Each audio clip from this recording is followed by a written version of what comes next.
consider yourself a journalist, an author? No, just I consider. What would you? Yeah. What's your definition of a journalist?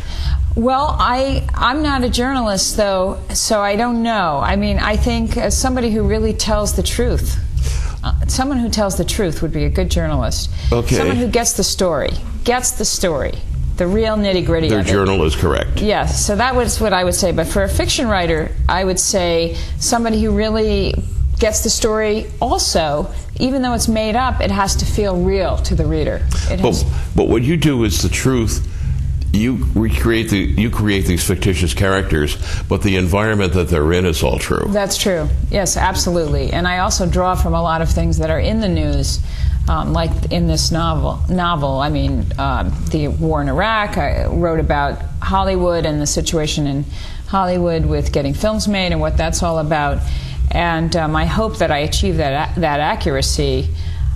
So, yeah, you rely on the truth. You definitely rely on the truth. And you rely on your observations of people and how people behave, what motivates behavior, the psychology behind what motivates behavior.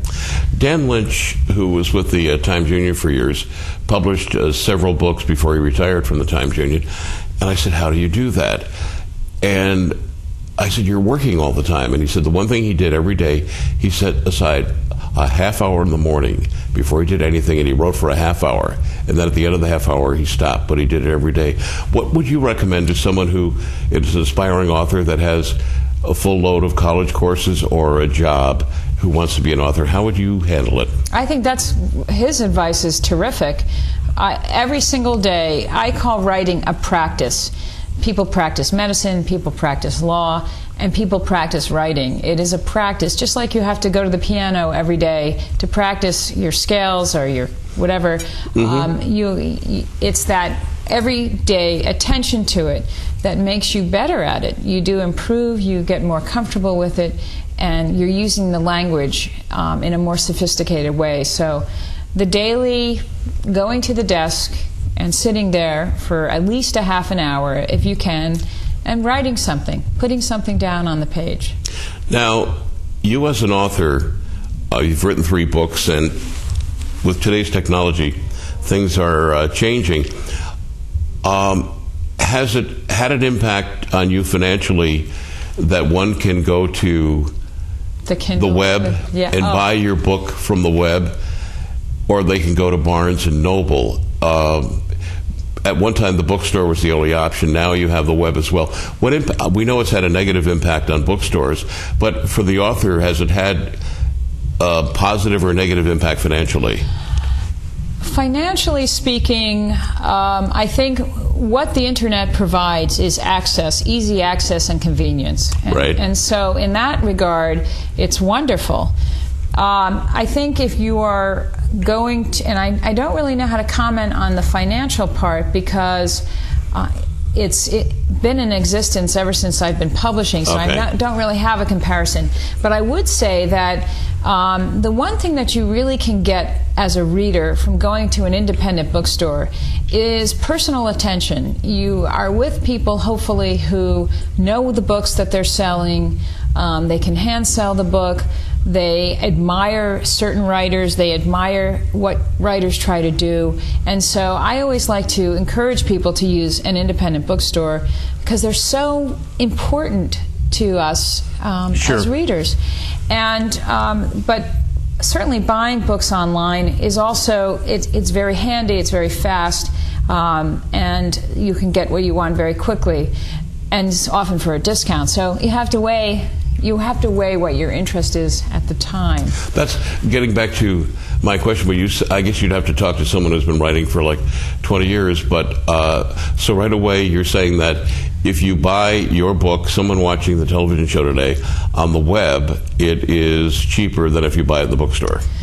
Sometimes. It depends on if they may, I mean, last night at Barnes & Noble, for example, my book was already 20% off. So there's, you can go into an actual bookstore.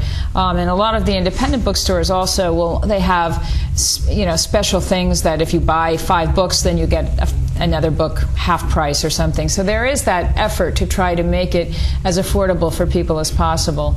But I would always say that support your local bookstore, your independent bookstore, because those people really have the passion for books, and they're right there for you. Now, financially, when you write a book, there is the paper that it's on. There is the hard drive that you use on your computer. But when you go to a publisher, is there some sort of an upfront financial commitment you have to make as an author? Not really. No, okay. No. So it's a pretty inexpensive enterprise. But at first, what about the person who is your agent? Do you have to? Usually, what happens is you write the book, and you spend. It's not great because you can spend many years writing a novel, and you're not getting paid for that work. And you're often working at another job, and so you're trying to squeeze in this precious time that you can really focus on creating this thing that you don't even know if it will ever get out into the world. And the whole idea is to try to get it into the hands of readers. And so you're sort of at a disadvantage initially. And then if you are lucky enough to find an agent to sell it, really, there's no cost at all to you. You just have to pray that somebody is going to respond to what you've written, so that all those years working on it would have paid off. Well, you must be a very good writer, obviously, and I've enjoyed what I've read, but also too to have Viking Press, a nationally known publisher, for you to go right there. That's I'm extremely grateful. What is there about your novels that you think put you way ahead of everyone else? I know they're very easy to read. I want to say this, that first of all, there are so many talented writers out there. And I think that you have to, if you really want to write and do this, you have to be so driven to get things done. You have to be tenacious. You can't just kind of write and take your time. You have to be focused and really treat it like a profession. It's a tremendous amount of hard work. So I think that aspect of being that commitment that I have made, and also the training I've had. I've gone to graduate school, and I've worked hard to become Elizabeth Brundage gets up one day, and Mary Smith gets up one day, and John Jones gets up one day. All three are writers, but it's a day they have writer's block, which I understand could go on for a week or two. What do you do then?